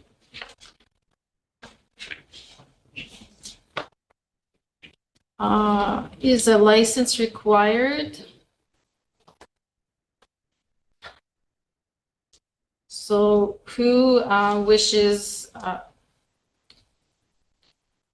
who would say no to license requirements? So 1, 2, 3. And who wants a license requirement? 1, 2, 3, 4. And it's not so much a license than a registration. Registration. Yes.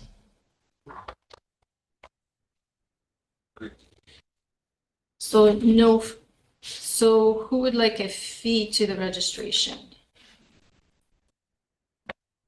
No, yes, Question? just 1, a fee to the registration?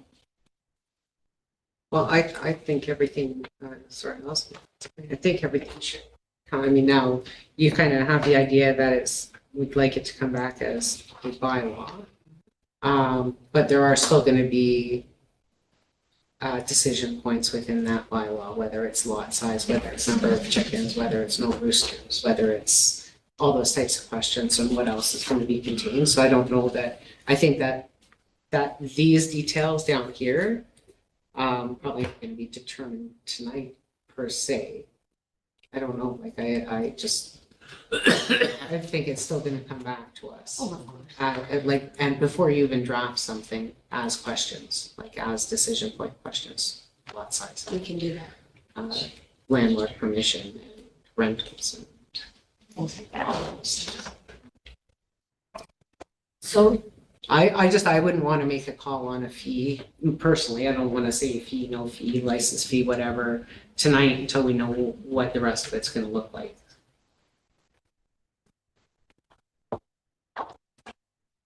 So, okay, no, so just the options that, so we'll leave the license requirements for the next, so basically,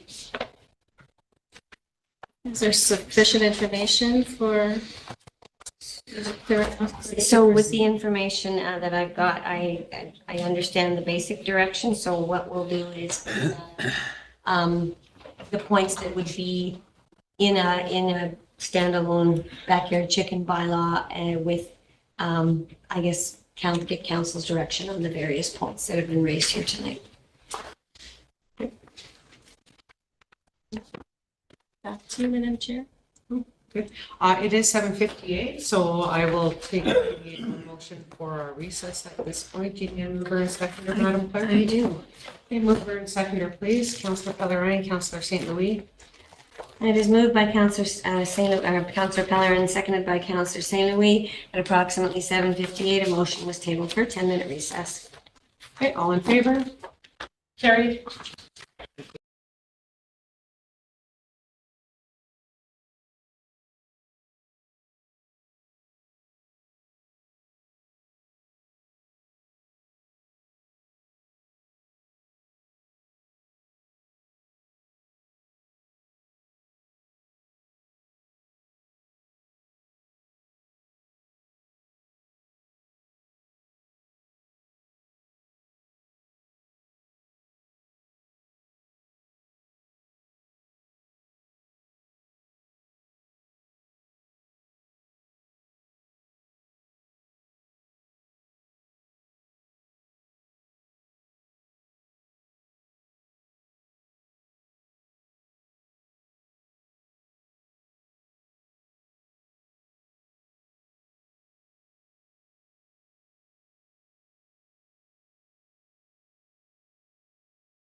We're good? Welcome back to our meeting. We now move on to 5.3 under Committee of the Whole for our Public Works, and I'll pass the floor to Councillor Conley. Thank you, Madam Mayor. So first item on the agenda is a petition to install the lights at the intersection of Nipissing and Canal, and I'll pass it to Ms. Enning just for a quick recommendation we've had in our package, but maybe just. So through you, Chair, just to clarify, it's not at the intersection. There already is a street light at that intersection. So this, I believe, is the post near the mailboxes on Nipissing Street. And yeah, petition was received. Our bylaw on streetlights does state that we need, I believe, 50% or 51% of the assessed area. And in this case, only 2 of the 13 houses that would be directly impacted by this light were on the petition. Thank you. So I'll open it up for any questions or comments by council.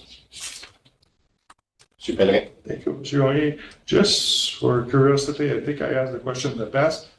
What's the cost of the light once installed per month? So it runs kind of in the $35-40 a month. $35 to $45 per month? Per month, yeah.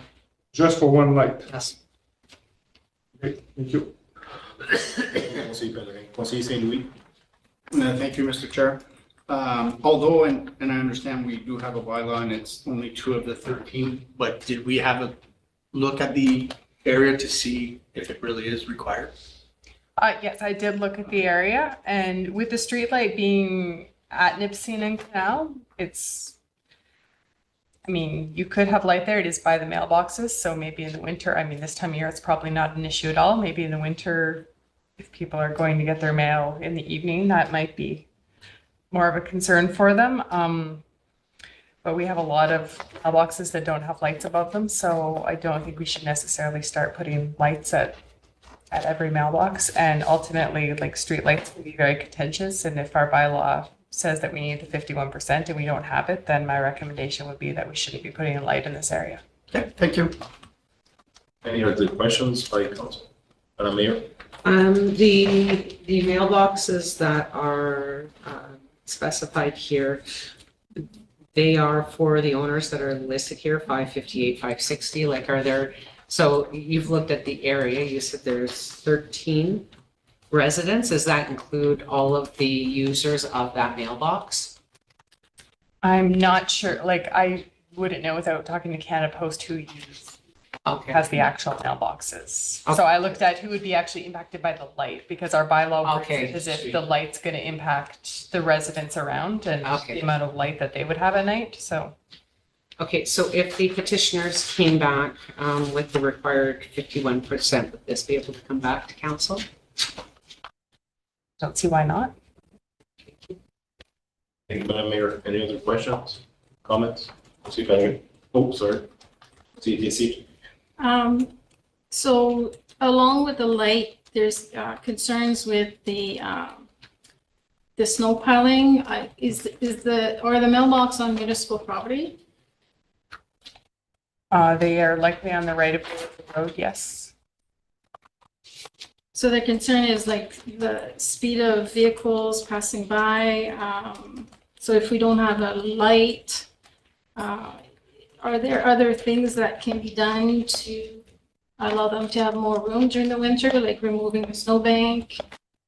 Well, I mean, the road, like, it is plowed in that area like anywhere else, and the boxes are plowed out. So it would be no different than any of our other community mailboxes that we have on any other road. So I mean, the residents can also talk to Canada Post about having their box moved to a different location as another option that they could consider. But that would be not for us to decide. So I don't know if the snowbank's on the road to get to the mailbox, it doesn't really just as close to the mailbox. And then mention of snowmobiles, four-wheelers on the road going to the lake. They're talking about speed. Well, if it's speed, then it would be, I guess, the OPP. Thank you, Councilor. Thanks. Councilor Pellegrin. Thank you, Angela.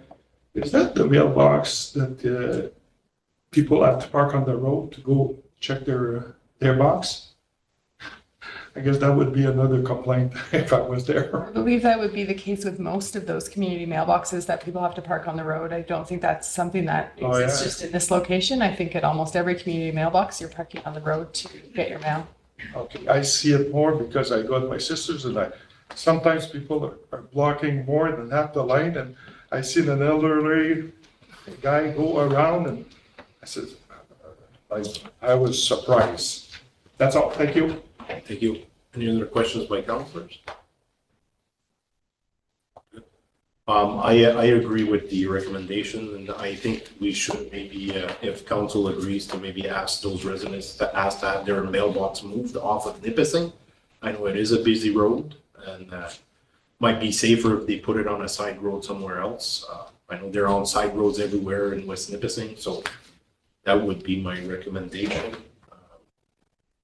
Would the council agree, maybe a show of hands, that we maybe ask us to have that mailbox on a more used or less used residential road instead of on Nipissing? And maybe try to put it under a street light at the same time as a new location? We'll see, maybe we, Thank you, Mr. Chair. If I'm not mistaken, where that mailbox is, we do have now the new street there, Sheer Road, I believe is what it is. So that could be a place where that mailbox could be moved. Because you don't want to move it too far, like further down. A lot of those housings are elderly people that are living there, that are staying there. But if you move it just off on that street, maybe that would be an option for them. okay, so just show of hands, if we did an agreement with the comment, or do you have a question? Okay, just show of hands. And we won't permit the light and maybe ask the residents to try to get that mailbox moved at a less trafficked road for convenience for those residents in that area. Okay, thank you, everybody. And we will move on to the other item, which we discussed at the last meeting, which is urban roadside drainage follow-up. So back to you, Ms. Henning. Okay, so you asked me to look at kind of an example cost. So I did look at the Riverfront Drive section that we do currently have on our capital plan.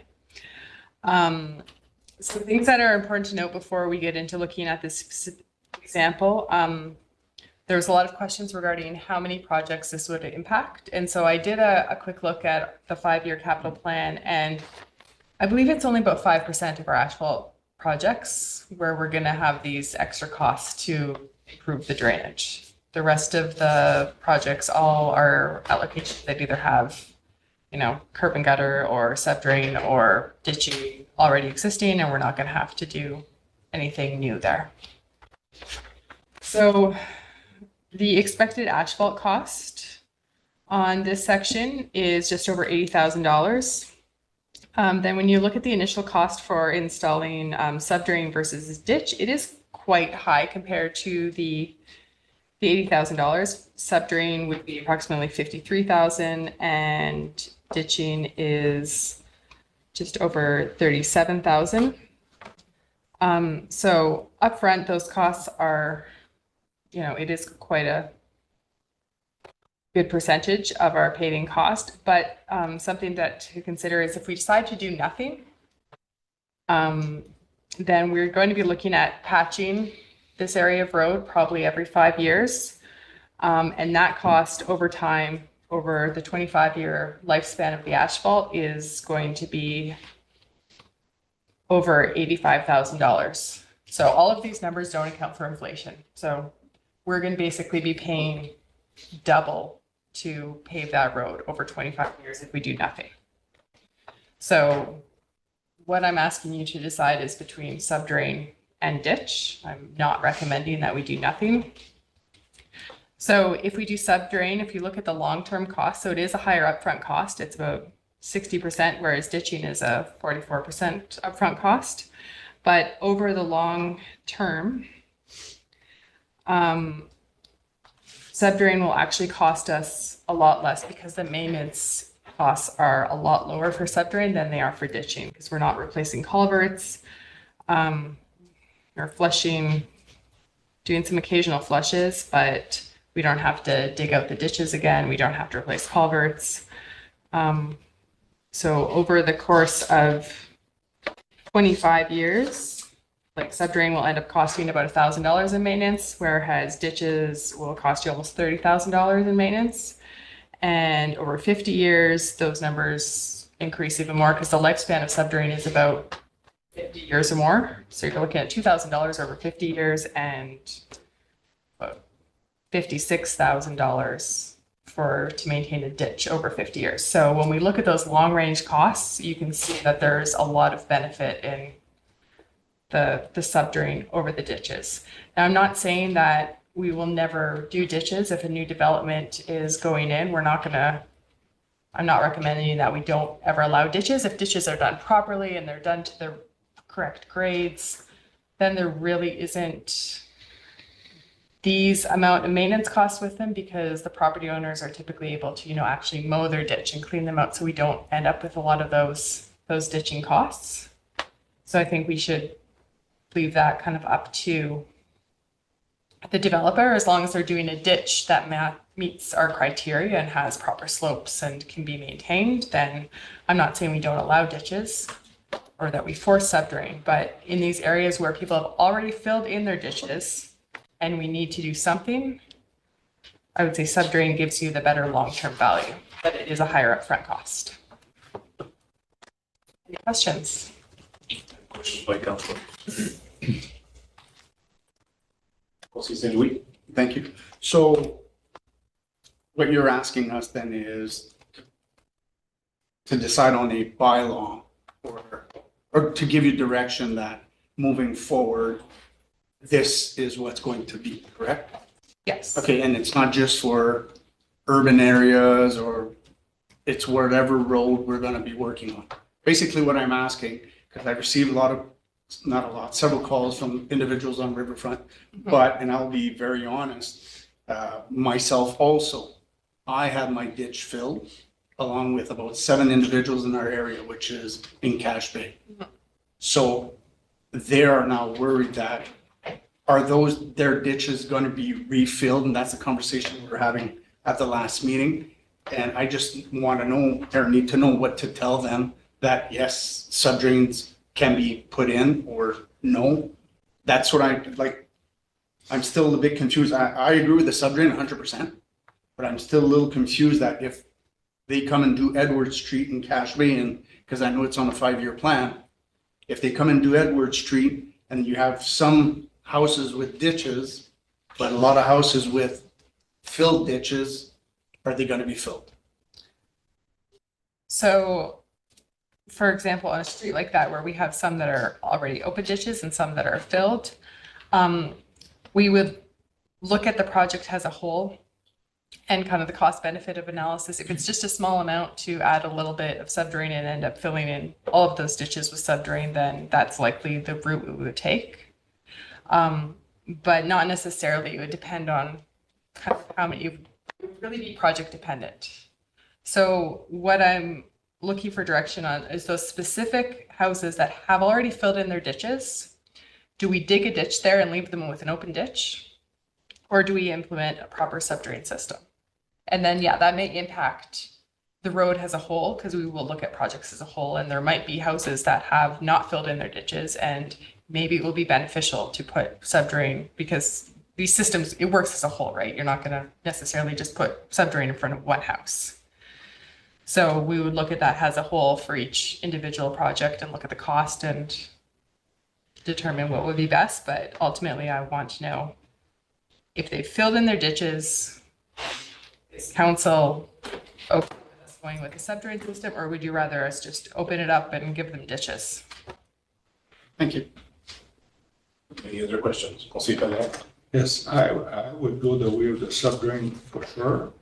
And like you say, if somebody already filled the ditches, or somebody that wants to fill his ditch, if he's ready to pay the extra costs of putting a catch basin or something, I think you should be allowed because it's going to benefit us on the long run. Because like you say, it's going to last a lot longer and a lot less work for public works. So I would support that line of thinking. Yes, but to be clear, this wouldn't contravene our existing entrance bylaw where people currently can't fill in ditches. Because there is design that has to go into that. So it wouldn't mean that people can just go fill in their ditch and throw a subdrain wherever they want.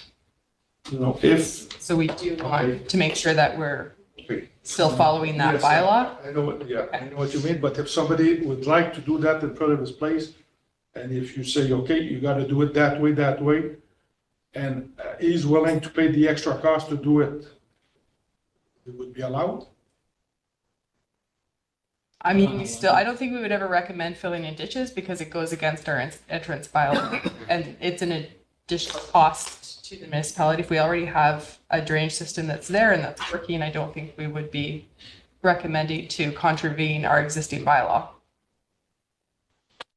I just thinking, like Mr. St. Louis was saying, they fill their ditches, and they're ready to pay the extra that you need to make it good with the catch basin or something. That's, I know. So I think the issue right now is that the general premises is the fact that some people fill their ditches in either by permission or not, but not to engineering standards. And now we have to fix these roads, and to fix these roads, we're coming with an option. Do we have them tear up all of these things that may by permission or whatever, but are not to standard, and we impose ditches on them? Or do we put subdrain? I think the analysis is showing that the subdrain is probably a good idea over time. The issue that Councillor St. Louis brings up is when the municipality is ready to repair the road, that decision at that time will be subdrain. And then the issue will be likely the fact that if we're going to subdrain those that are there, will probably subdrain all of them. However, what the out that Liz is giving is that, let's say it's a road that has 1,000 people with ditches and 4 or 5, we might alter that based on cost or priority, right? So that's what'll come into play, but that will be done on a case-by-case basis. But on average, the public works will want to do subdrain on those areas for consistency on the entire road. That's all we can say to you now. With respect to what you're suggesting, is somebody, Avenue, wherever has a ditch and wishes to fill that ditch, that is not allowed. And that hasn't been allowed since 2015 or 17. Yeah, I mean, And no, that's not what we're planning on doing. If it's a ditched road, it's a ditch road, unless we decide to put the proper storm systems in. But that's already been policy, so that's not what the discussion is right now. Fair enough? That's correct. Answer, Mr. Bennett. Okay, thank you. Any other questions by council?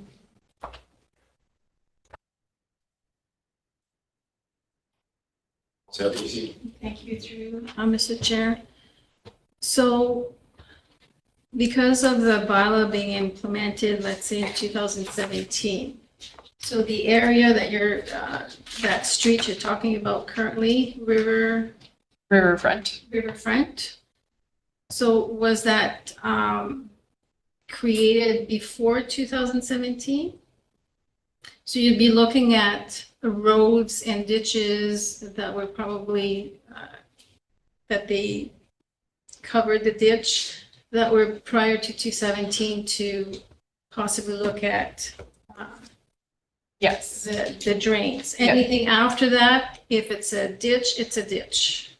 And to be clear, most of these roads that we're looking at, the whole road has been filled. It's very rare that you find a road that we're in the ones that we're concerned with where it's a ditch and then a drain, and like it's usually they've filled in for a huge stretch of the road. It's not common that we're seeing, this guy has a ditch and next door neighbor has a drain and the next guy has a ditch. They've filled in for a fairly long section. So those are the areas we're looking at correcting.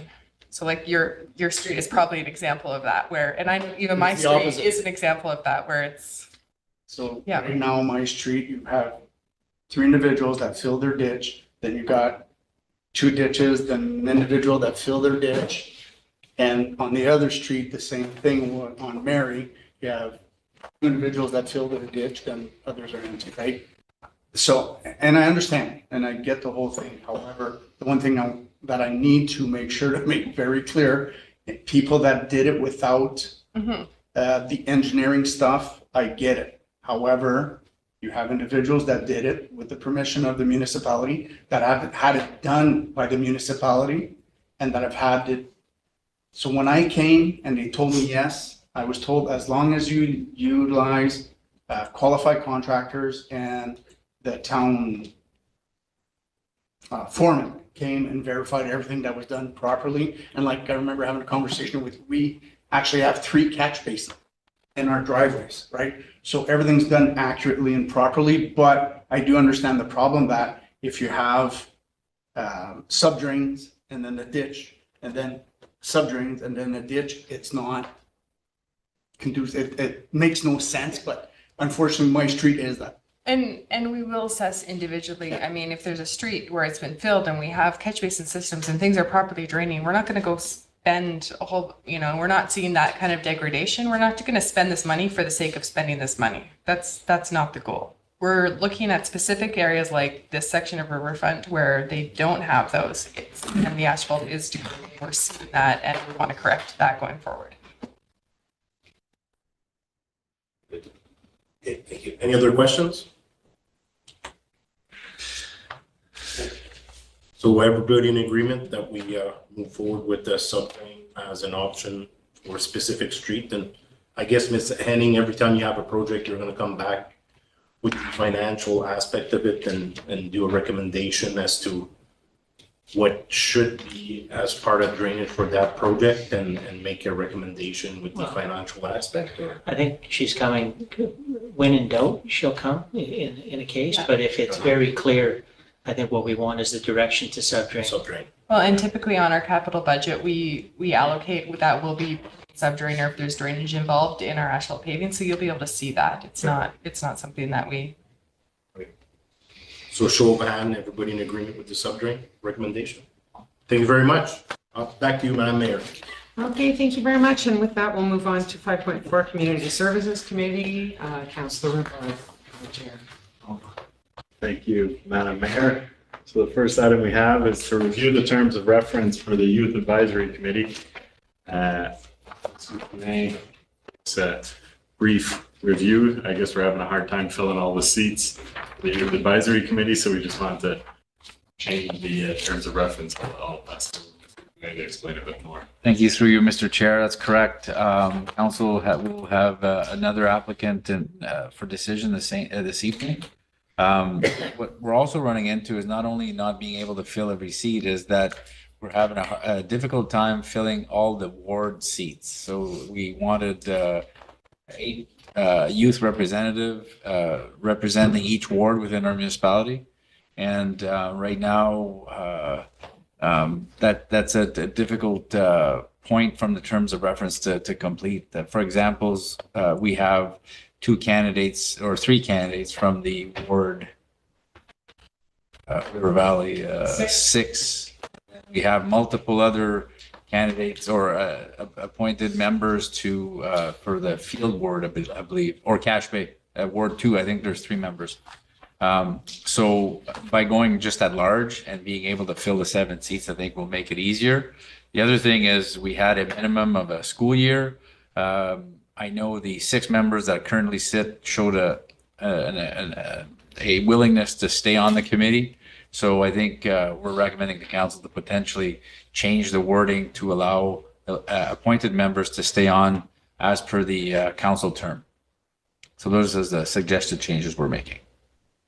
Thank you for the explanation. I'll open the floor to any comments, questions. Mayor.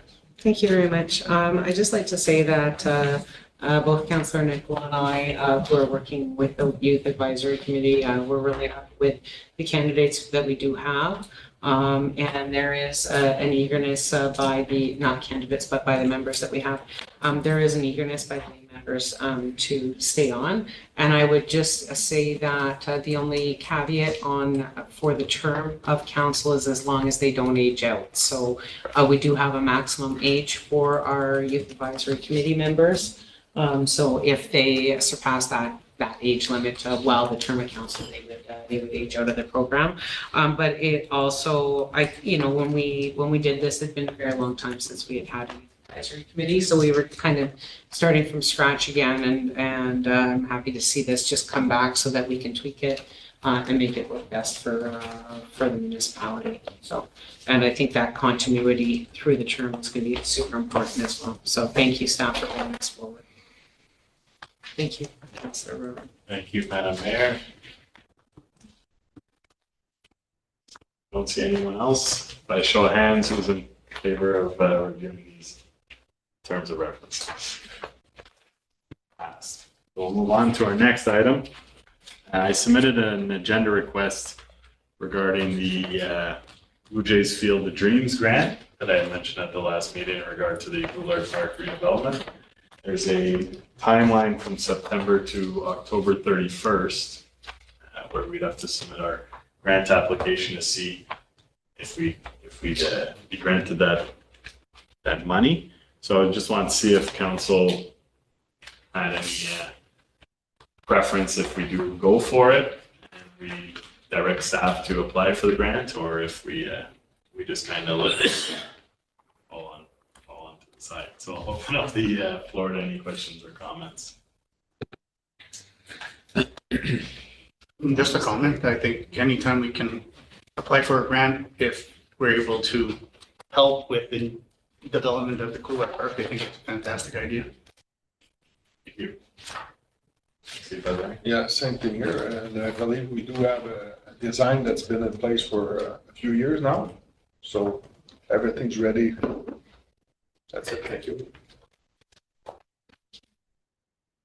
right, and yeah, I just wanted to add that we need some costing involved before we go out for the grant, so that's why I brought it up a little early, so that we can maybe get a jump on the idea. And as I mentioned last meeting, there are some Northern Ontario communities who have gotten it in the past, so let's hope that we could be another one for next year. And if we do have a need to fix our baseball diamonds already, they're falling into pretty rough shape, so this would be a good win for the municipality in my mind. But just a show of hands to see if we would like to direct staff to move forward with the grant application.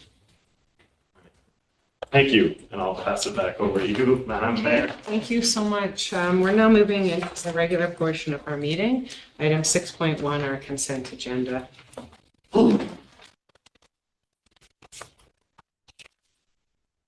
It is moved by Councillor St. Louis and seconded by Councillor Ferrin. Be it resolved that the consent agenda for the Council and Committee of the Whole meeting held on July the 9th, 2024 be approved as presented. Any questions or comments? All those in favor? Great, thank you. Okay, next we move to 6.4, new business. And we have a few resolutions here. Madam Clerk. It is moved by Councillor Tessier and seconded by Councillor St. Louis. Whereas at the meeting of June the 4th, Council adopted the discretionary grant policy 2024-137. And whereas the discretionary grant policy replaces the previous facility rental fee waiver policy, be it therefore resolved that the facility fee rental waiver policy number 2017-148 is hereby repealed and will be removed from the policy manual. Okay, questions or comments? All those in favor?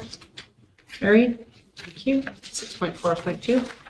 It is moved by Councillor Gagne and seconded by Councillor Perrin. Whereas requests for quotations were sought for the design of the Bay Street Force Main, and whereas 2 quotations were received, and whereas Council concurs with the recommendation received, be it resolved that the quotation for the design of the Bay Street Force Main be awarded to Greer Galloway for the sum of $70,200 plus HST being the lowest quotation meeting all specifications. Thank you. The documentation for that was left out in the original package and was sent by email yesterday. Yes. And so there was some information regarding that project. It is significantly over budget. So the budgeted amount that was approved, it was $20,000. And we're 50,000 over. Well, how is the difference going to be funded? So it's actually, this is, comes out of our capital for water and sewer budget. And it's just that there is actually room because of the King Street project came in under budget this year, so there is sufficient room within the capital budget to absorb it. Any other questions or comments? Okay, all those in favor? Carried, thank you. 6.4.3. It is moved by Councillor Pellerin and seconded by Councillor Gagne. It resolved the council authorizes the following exemptions from the West Nipissing noise bylaw. Louise Laforge for an outdoor engagement celebration at 1111 Black Cloud Road on Saturday, July the 13th from 1 p.m. to 1 a.m. And Zoe St. Pierre and Jacob Roberge for an outdoor wedding celebration, which will take place at 405 Champagne Road on Saturday, August 17th, from noon until 2 a.m. I just have one question on that. For the second one on Champagne Road, 2 a.m. Is that, I just seem to recall most of them go till 1 a.m. So I didn't know whether there was anything in the noise bylaw that says we can't go past that or. No, there isn't. It's typically what we recommend, but this was a specific request for that. For 2 a.m. Okay, thank you very much. Councilor Keller. Thank you, Madam Mayor. Yeah, that was my question too. If there was a limit, because I was tempted to call Louise and tell her, move back to 2 a.m. Who wants to finish a party at 1? I do. Yeah, I just, because I think most of them that we've seen come at 1 a.m., so I just didn't know whether that was an anomaly. So there's no limit. Somebody wants to ask the 4 a.m., it's up to us to say yes Or no. or no. So, okay, any other questions or comments? All those in favor? Carried, thank you. It is moved by Councillor Gagne and seconded by Councillor Perret. Be it resolved that the following individuals be appointed to the West Nipissing OPP Board effective immediately. Danielle Gagne, Roque Saint-Louis, Jean-Guy Séguin, and Campbell Anderson. Okay, so this is just stemming out of a reorganization at the provincial level of the police services boards, and this just repeats the appointments that had already been made by this council to the newly formed board as per provincial regulation. Questions or comments? Councillor Gagne? There was Melanie Hébert as the secretary. That's appointed by the board. Oh, it's appointed by the board, so it doesn't. Okay, thank you. Any other questions or comments? And Councillor Robart? Just noticed, I don't think Campbell Anderson's name is actually on the resolution. It, through you, Madam Chair, it wasn't on the original one, and we did add it today. Oh, thank you. These are just curious. I think Rachel. Yeah, she's a provincial appointee, so that's not an appointment made by council. That's made by the provincial appointment secretary, and I'm assuming that will also be rolled over. So, but that is the discretion of the provincial government. Okay, thank you. Okay, all those in favor? Carried, thank you. It is moved by Councillor Perret and seconded by Councillor Gagne. Whereas an application of interest was received for the West Nipissing Youth Advisory Committee, be it therefore resolved that Abigail Kennedy be appointed to the West Nipissing Youth Advisory Committee. Thank you. Questions or comments? All those in favor? Thank you. Okay, we have no notice motion this evening. We do have an addendum with 2 items which are related and in regards to planning files. It is moved by Councillor Gagne and seconded by Councillor Perret. It resolved that bylaw number 2004-55 being a bylaw to authorize the closure of a part of Pine Avenue and Spring Street on Register Plan 14 shall come into force and take effect on the day it is passed. And so this was something we discussed in the previous meeting quite a few months ago. But, That is correct. and that's just off Spring Street. Thank you. Okay, questions or comments? Okay, all those in favor? Carried. It is moved by Councillor Rivard and seconded by Councillor Gagne. Be it resolved that bylaw number 2024-56, being a bylaw to declare surplus land and dispose of the property described as part of Pine Avenue, part of Spring Street, and Lot 6 on the east side of Pine Street, all on Registered Plan 14 to 280-1372 Ontario Limited, Pialantang, for the consideration of $20,000 plus HST in accordance with Municipal Bylaw 2021-8. How much an appraisal or estimation of value was done on that? That's correct. And that's the value that was given was $20,000. Thank you. Questions or comments? All those in favor? Carried. Thank you. That's it. That's the mayor's report, but I think Paul wants to do something. Good to go. It is moved by Councillor Nicol and seconded by Councillor Rivard. Be it resolved that bylaw number 2024-54, being a bylaw of the West Nipissing Municipality, confirm the proceedings of council at its meeting held on July the 9th, 2024, shall come into effect on the date is passed. All those in favor? Carried. It is moved by Councillor Rivard and seconded by Councillor Nicol. Be it resolved that the meeting of council and committee of the whole held on July the 9th be adjourned. All those in favor? Carried. Thank you very much.